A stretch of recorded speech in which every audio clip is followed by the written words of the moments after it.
So I'm just going to introduce you, Miles. Everyone, this is Miles Randell. And in his words, he is a husband, a father, a helicopter rescue paramedic, post-traumatic stress survivor, and president of TEAAM Aeromedical Rescue, providing advanced medical care in remote areas of BC and Yukon. So, Miles, I'll just pass it to you, and we thank you so much for joining our webinar and presenting the interesting thing that you're doing. Okay, go ahead, Miles. Thank you. Thanks, Candace. I appreciate you inviting me, and thanks everyone for coming today. I'll do a quick. Well, when I say quick, it's about 4 or 5 hours of PowerPoint, and then we can open up to questions afterward. So as long as you can hear me okay, we may as well jump into it. So again, thank you for the introduction. My name is Miles Randell. I'm president and one of the founders of TEAAM Aeromedical. I'm an advanced life support paramedic. I did 31 years of search and rescue and was a pro patroller at Whistler Blackcomb for 18 years, and was an instructor at the Canadian Forces School of Search and Rescue and the Justice Institute of British Columbia Paramedic Academy. So most of my adult life I've spent in emergency services of some shape or form. Today we're going to talk about TEAAM Aeromedical, which is a nonprofit aeromedical rescue program that we founded back in 2017. So I'll show you a quick video that explains our program, and then I'll just get into the meat and potatoes of it.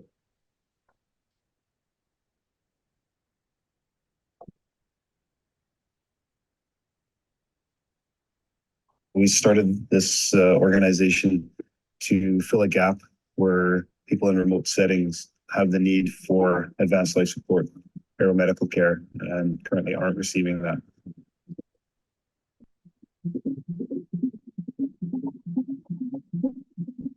We've collaborated with Blackcomb Helicopters.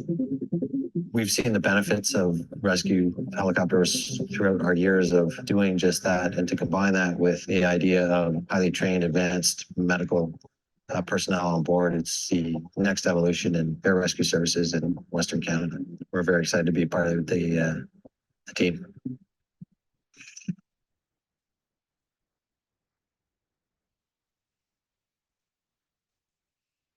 Our capabilities, we have ALS paramedics and we have physicians on crew.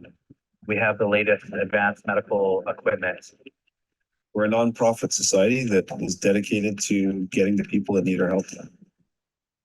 We'll be able to access and treat the patient. If need be, we can hoist the patient directly into the aircraft. There's a lot of trust between the hoist operator and the pilot.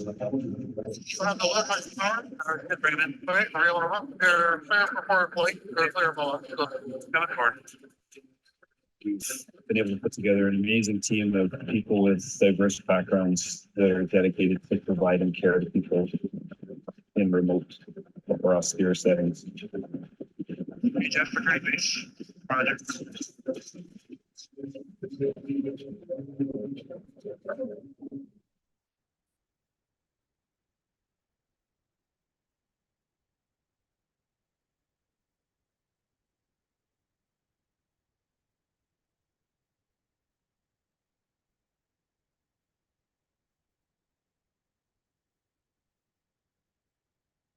Our story starts back in 2014, January 19th of 2014. Myself and Jordan, our vice president, were working for the provincial ambulance service when a male went into cardiac arrest in one of the North Shore Mountains. We were assigned to the call and then told that there was a new policy that didn't allow us to walk up the snowy trail to get to the patient's side. At a similar time, we were told that the patient was our station chief, our rescue team leader, and a friend of 20 years. And unfortunately, despite our best efforts, we weren't able to successfully resuscitate him.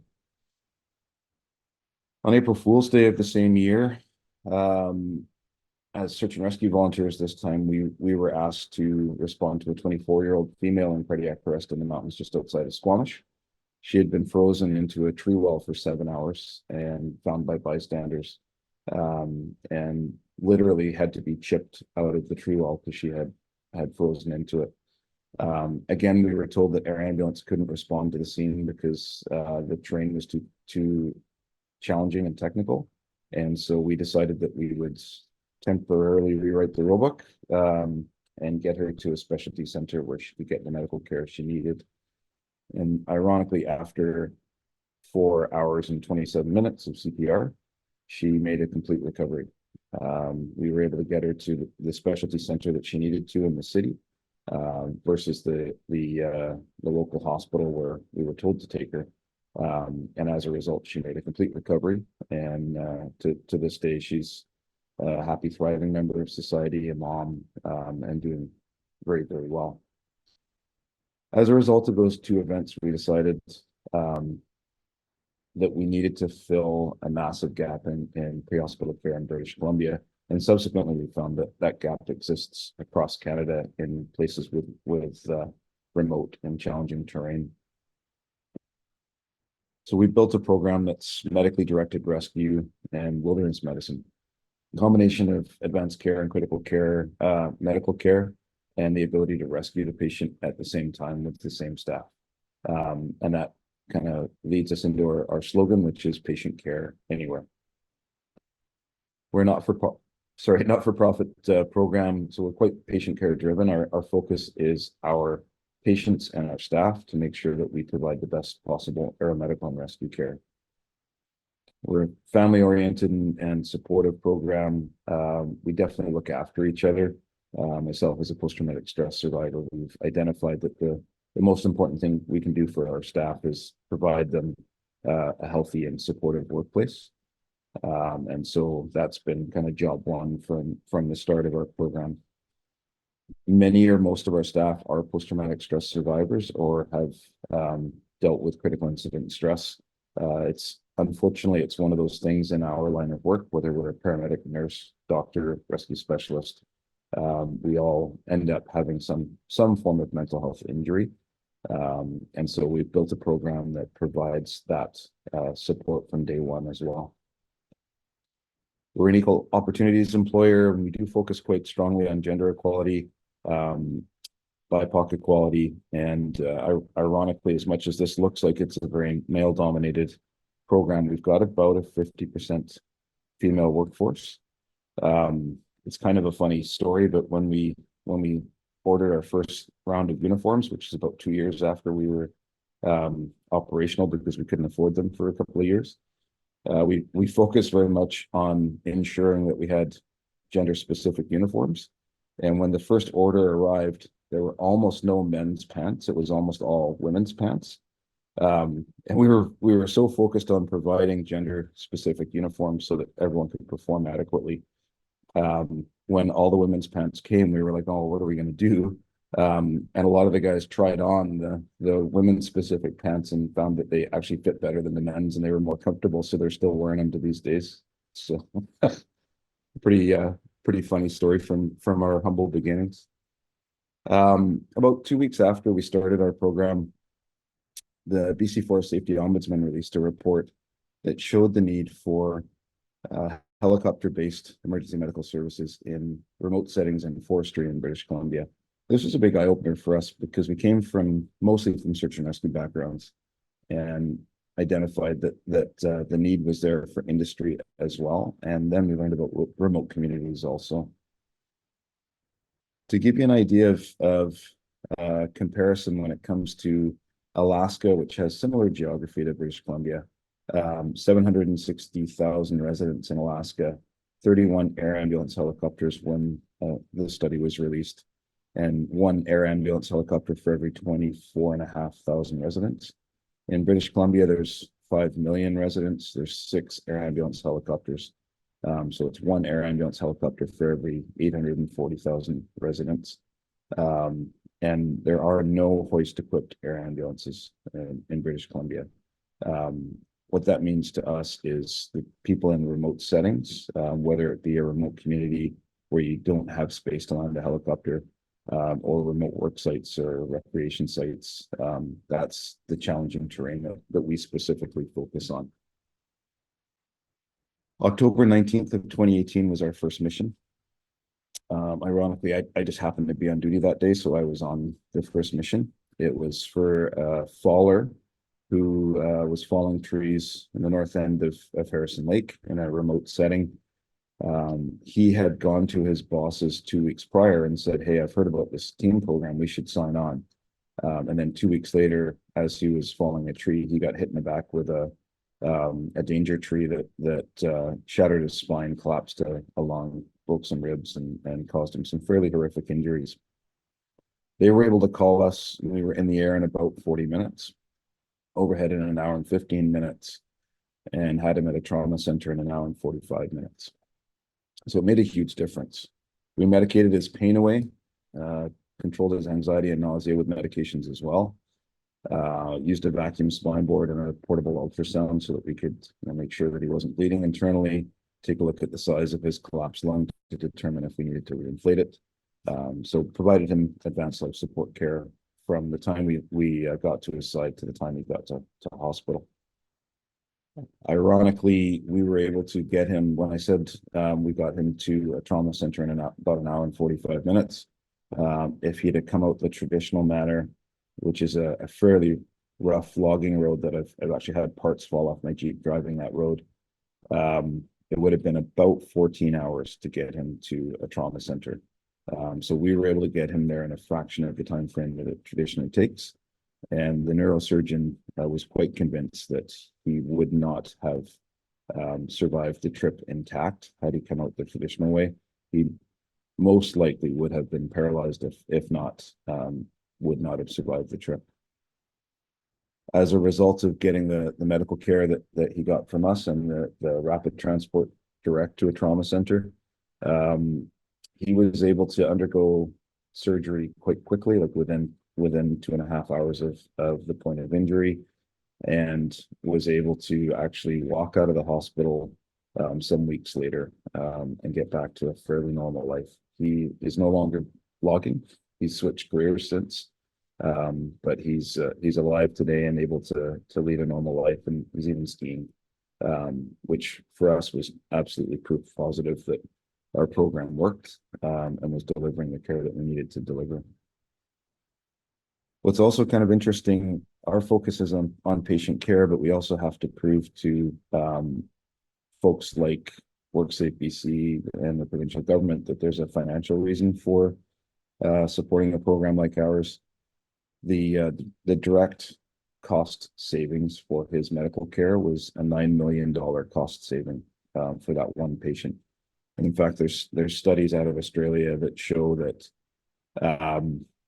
for a traumatic brain injury, for example, a response from a program like ours not only results in a better and more positive patient outcome, but also directly saves the healthcare system 4.3 million Australian dollars per patient. So as much as we're focused on the patient care side, there's a financial reason for supporting our program as well. At the time, we didn't have any cost recovery programs for these companies, and so it cost them $4,520, potentially saved the life of their coworker and saved the system, what I just told you. So it was definitely an investment that was worthwhile, and something that we're trying to improve. So at this point these days, that same employer called us again recently for another critical illness with one of their employees, and that cost to them was free outside of our membership program. So the benefits to patient care are quite obvious: rapid access to advanced life support and critical care in any terrain, whether it's the mountains that I'm looking at out my window right now, or some remote site on the Sunshine Coast. All over BC, there's places where regular air ambulances can't land, and being able to provide that advanced life support or critical care in those locations is absolutely life and limb saving. We employ paramedics, nurses, doctors, auto extrication technicians, swiftwater rescue technicians, mountain guides, and other rescue technicians. And we are hoping to be able to provide a hyperbaric response out of the North Island as well, which is what we're talking with Candace and the team at TB Vets about. And I think Tristan, one of our staff, is in the waiting room here. He's going to be heading up our hyperbaric response out of the North Island as well.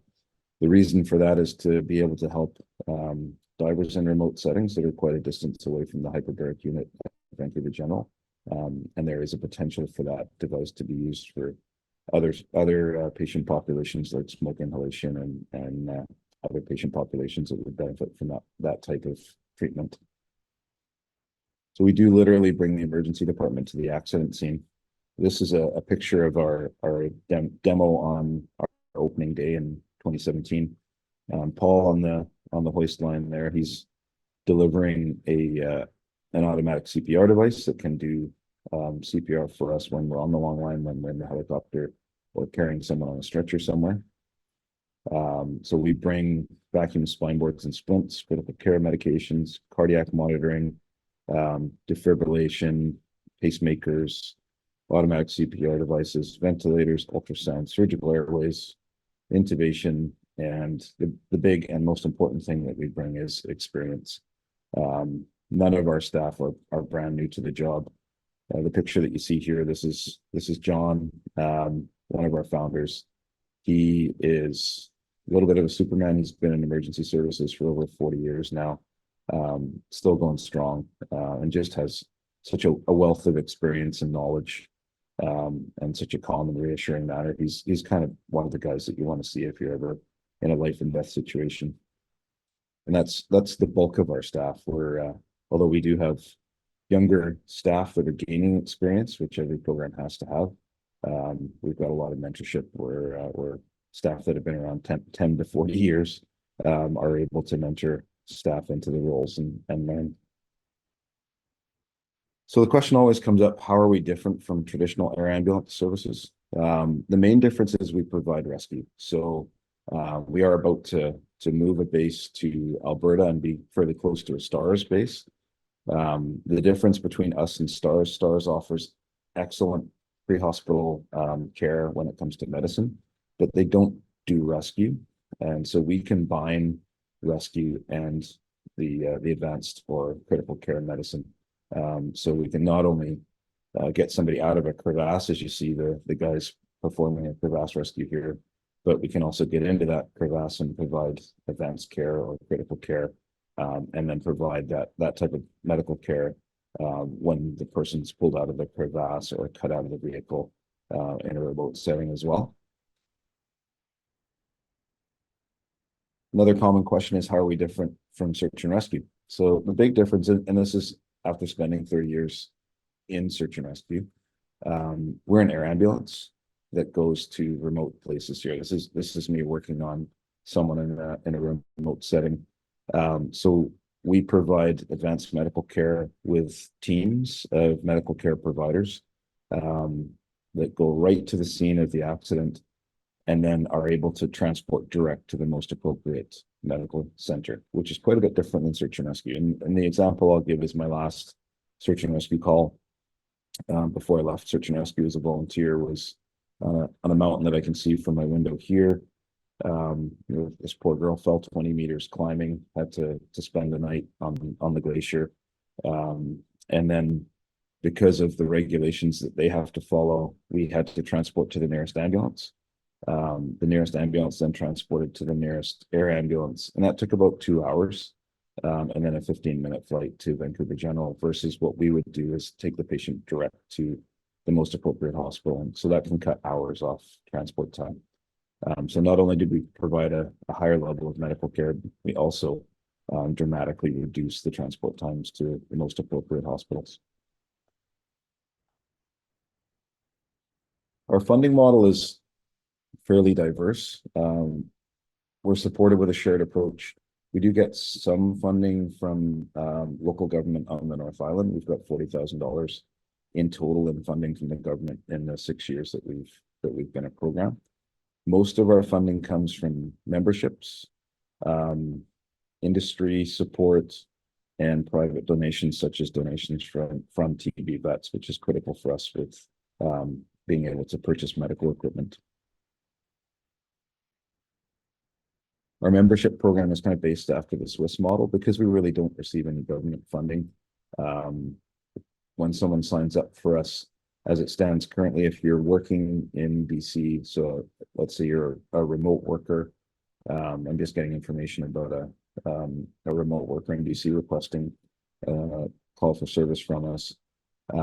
That person has spent $100 to be a member, and $40 for member benefits that covers the cost of admissions.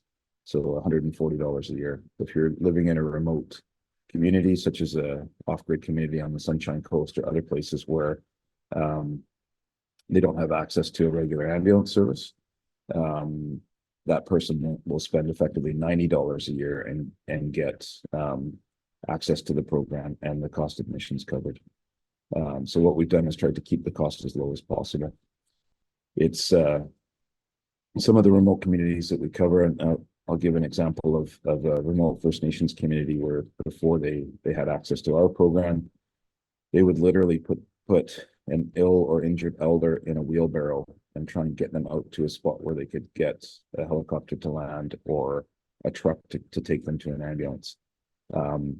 We can take that person off their front deck with a long line system and get them respectfully and safely into a place where we can treat them and transport them to appropriate medical care.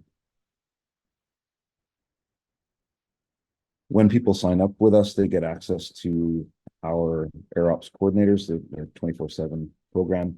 They can contact us directly. That actually takes a huge amount of time off the response. The example I'll give is I was out ski touring with a friend a couple of years ago, and he broke his leg. So I started to treat him. We hit the SOS button on the satellite device.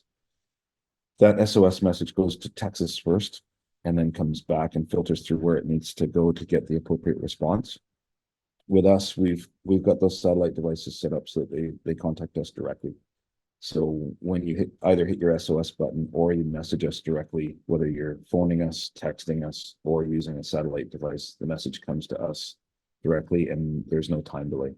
So there's no time lag in going to Texas or other call centers. It's directly to our program. So that can save up to 2 hours in time delays and dispatching. So typically we're at the aircraft and ready to go in about 15 minutes. Some people also, so member benefits and insurance, that's another component of the program that I've kind of alluded to, but if you're into mountain sports and you're a heli skier, if you're living in a remote place, we can definitely provide that level of medical care and rescue. There is a cost attached to it because we're not government funded, and so quite often people will either use insurance to cover it, or they'll use our member benefits plan. So that kind of comes to the end of the program, or at least the PowerPoint part of the program. So thank you everyone for your time today. We are very much looking forward to being able to work again with TB vets to be able to purchase a portable hyperbaric treatment unit. Nobody else in Canada is doing that. In fact, nobody in North America is outside of the military. So we are looking forward to being able to provide that level of medical care. There goes that tickle in my throat. So I'm open to any questions. Okay, anyone have a question, they can just put it in the chat, and Miles can answer for us. Well, I just wanted to ask about the equipment that you use, because in one of your scenes on the PowerPoint, I noticed you have that one of those automatic I don't know if it's a CPR machine or it's a heart palpitation. Could you just tell us how that works? Sure. So Yeah, there's a ton of different equipment we use. It's quite different than equipment that you might see in a hospital in a lot of settings. That it meets the same function, but it's made more specifically for the type of work that we do. Excuse my tickle here. That automated CPR device, for example, it's about a $15,000 device. What that does for us, though, is it allows us to continue doing CPR in transport. Most of our patients in cardiac arrest, they benefit from being treated on scene and being provided good CPR, defibrillation, and potentially medications on scene. However, there's certain patient populations where transport is critical. A hypothermic patient, for example, they benefit from going to an ECMO center. And so that device allows us to transport the patient with good CPR. There really isn't anything else out there that does that for a patient in cardiac arrest. There's ones that work in hospitals, there's ones that work in regular ambulances, but that particular device is the only one that fits in our helicopters. It's the only one that actually will work in a technical rescue as well. Yeah, the ones I've seen in hospitals kind of have a big, heavy arch. Mm-hmm. And that's actually the problem for us, is that tower gets in the way of all of our equipment. Yeah, And in fact, it won't even slide into our helicopter because it's such a tall arch. yeah.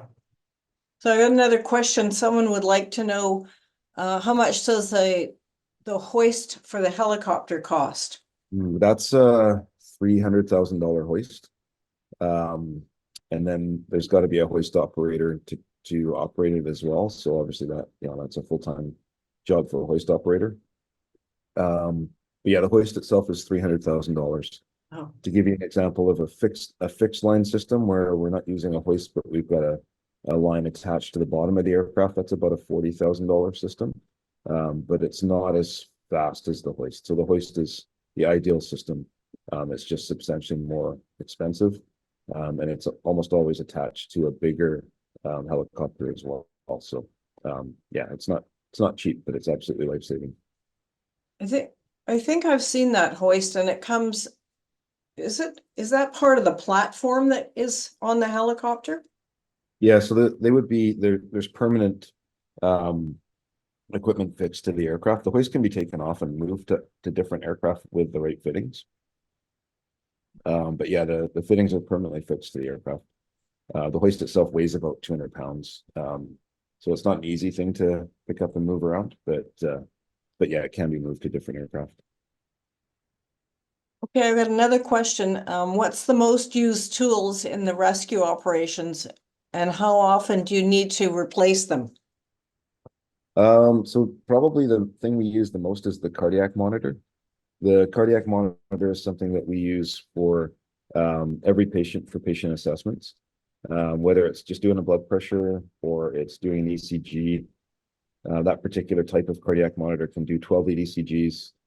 So we can have 12 different views of your heart to determine if you're having a heart attack or a dysrhythmia. We can use it to install a temporary pacemaker. We can, if your heart's beating too fast, we can slow your heart down with it or set the heart rate that you want it to be. Those ones even help coach us when we're doing CPR or when we're ventilating a patient. So there's a ton of good things that device does. Other equipment that we use pretty regularly, we use vacuum spine boards for our packaging for the patient. So it's interesting. You put the patient on a soft mattress and then you pull the air out of it, and it becomes quite firm and incredibly comfortable and warm. So those are a really good device as well. Does that kind of wrap around the patient? Yep. Yeah. Yep. When it comes to replacement, which was the other part of the question, Yeah. it depends on the cardiac monitor for itself. It's probably got about a 15-year lifespan. The batteries have about a 5-year lifespan. So everything has a slightly different lifespan for it. Medications usually have about a 3-year lifespan. So things kind of definitely are expiring here and there, but batteries are, I think, our biggest challenge for sure. Yeah. I've got another question. do you have to perform emergency operations, or does that happen in transit? Operations as in surgery? Yes. Not typically. There are some surgical procedures that we'll do, like we'll place a surgical airway. So we'll put an airway here surgically. Or we may do something called a finger thoracostomy, where we surgically reinflate the lung of someone who's got a collapsed lung or a pneumothorax. When it comes to other forms of surgery, we can do field amputations and other things like that, depending on the provider. But usually surgery is not something that we're going to do in the field.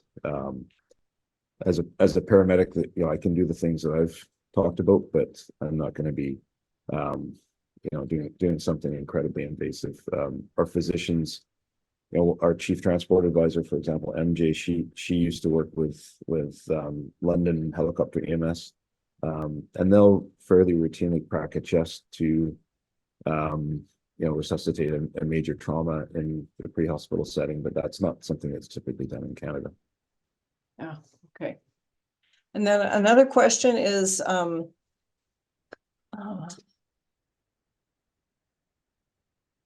as a team patron, my wife and I really appreciate the service you offer.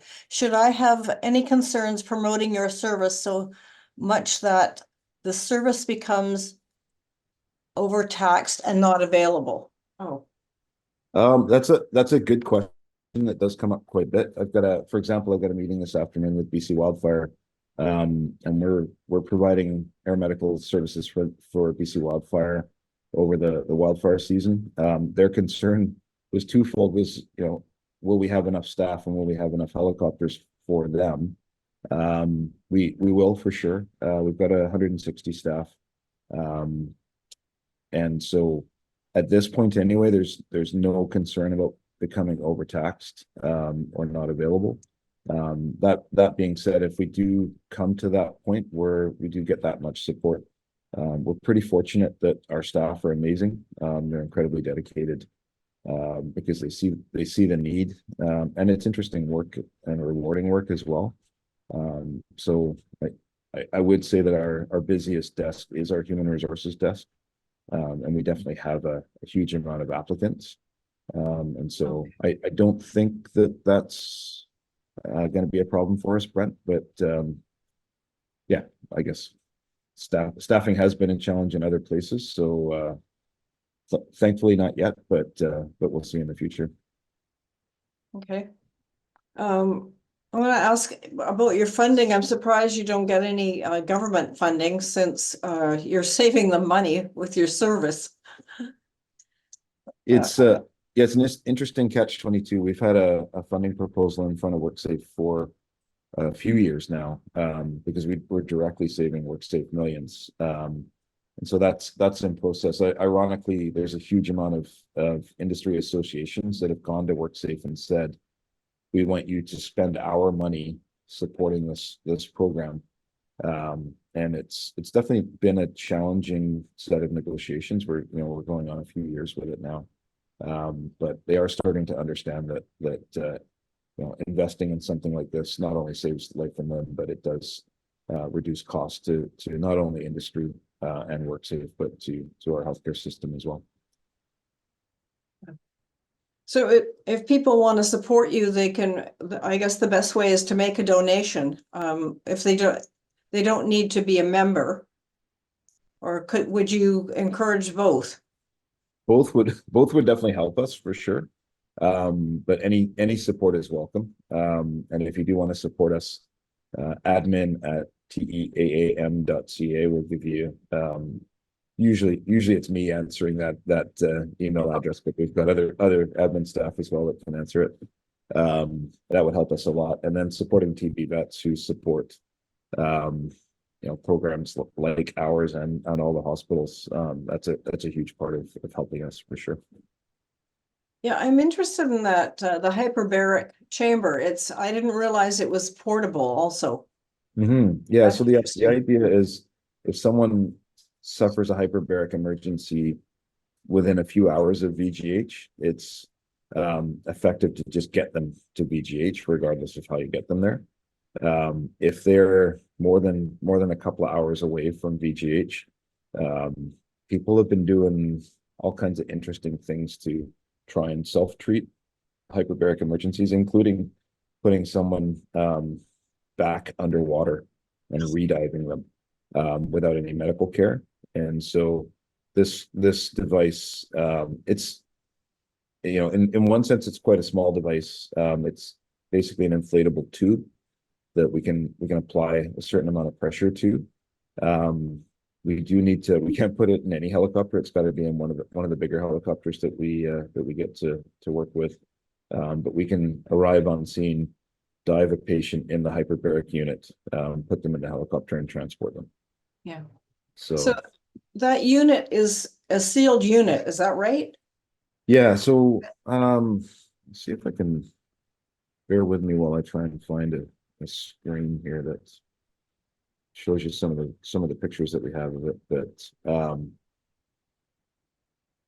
it's a big inflatable tube that you put the patient inside, and then the ends close up around it, and then you apply pressure to it that way. It does have a control panel, and it uses basically dive cylinders. So it's not much different than what you would have as a scuba diving cylinder. So it's quite a light device. I would be able to fit in it, and I'm a fairly big guy. So it's pretty useful all around. Just going through, I've got way too many pictures with red stuff on it, so I'm scrolling through quickly to find something with red stuff. So somebody would need that if they're diving, and then that old term was getting the bends? Yeah. Yeah. So that's one patient population that would benefit from it. There's also carbon monoxide poisonings, burns, and other patients like that. So there's Okay. actually quite a large patient population that could benefit from it. Not just diving, although the primary need that's been brought up is dive emergencies. Well, that's why you want to put it near Campbell River, isn't it? Yeah. Yeah. Yeah. It gets it, like it wouldn't make sense for us to have it in, say, the Squamish base, because in the Squamish base, we're so close to Vancouver General that we wouldn't need it. But when it comes to other areas like the North Island, that makes a ton more sense for us. Got another question here from Rod, and he's asking, are you still instructing SAR med to SAR teams? I am. In fact, I was just over at Powell River teaching a course just a couple of days ago. So still keeping busy teaching courses that way. Oh, there we go. So that kind of gives, yeah, there we go. Okay, yeah, it's just a big tube. Yeah, so this gives us some of the data on it. This is the control panels for it. And so you would effectively be inside that tube. These are clear ends that you have on each end of it. And then in a moment, that's a picture of the device inside the helicopter.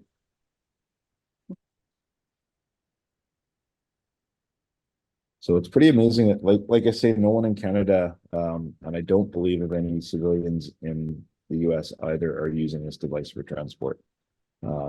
Massive need for it, for sure.